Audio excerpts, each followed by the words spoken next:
এত মানুষ দেখে সেখানকার ছাগল রাগ করে গাছের উপর উঠে গেছে। আর গাছের এত উপর ছাগল দেখে আমার মনে পড়লো আমার বন্ধুর কথা। একটা ছাগল পর্যন্ত গাছে উঠতে পারে, বাট আমার বন্ধু গাছে উঠতে পারে না। তাহলে কি আমার বন্ধু ছাগলের চেয়েও বড় ছাগল?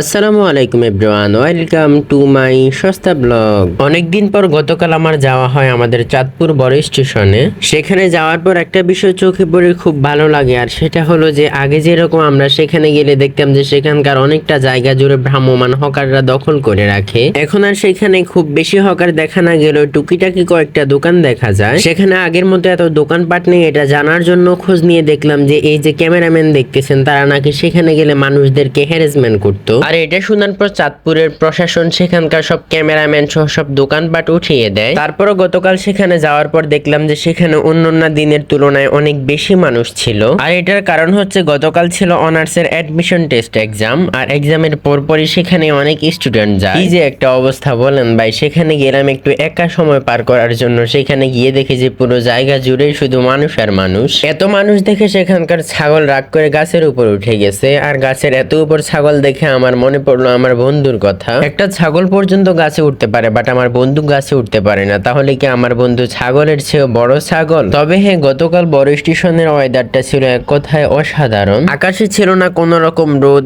ওয়েদারটা ছিল ঠান্ডা, আর তার সাথে ছিল নদীর শীতল করা বাতাস। বলতে গেলে কিছু সময়ের জন্য এই ওয়েদারের মাঝে যেন হারিয়ে ফেলেছিলাম নিজেকে। দুপুর 2টা বাজে যখন বড় স্টেশন থেকে ট্রেন ছাড়ার সময় হয়, তখন সেখানকার অর্ধেক মানুষই ট্রেনে করে নিজ গন্তব্যে ফিরে যায়। ট্রেন ধরার জন্য অনেককে দৌড় দিতেও দেখা যায়। দুপুর 2টা বাজে পিচ্ছি এসে আমার সাথে জয়েন করে। তারপর আমরা দুজন গিয়ে প্রথমে 2 প্লেট ঝাল বুট খাই। খাওয়া দাওয়া শেষ করে ওয়েদার উপভোগ করার জন্য নদীর পাশে গিয়ে একটু দাঁড়াই। আর এই জায়গাটায় গিয়ে দাঁড়ালে বা বসলে কেমন জানি কিছু সময়ের জন্য সব দুঃখ আর ক্লান্তি মুছে যায়। তারপর আমরা রিলস বানানোর জন্য নদীর পাড়ে গিয়ে কয়েকটা শর্ট নিয়ে নেই। আমাদের আসার কথা ছিল ট্রেনে, বাট আমরা যেহেতু ট্রেন মিস করে ফেলি তাই আমরা উপায় না পেয়ে বাসে করে হাজীগঞ্জ ফেরা হয়। ধন্যবাদ এভরিওয়ান এতক্ষণ পর্যন্ত আমার আজাইরা বকবক শোনার জন্য। আজকের জন্য আল্লাহ হাফিজ।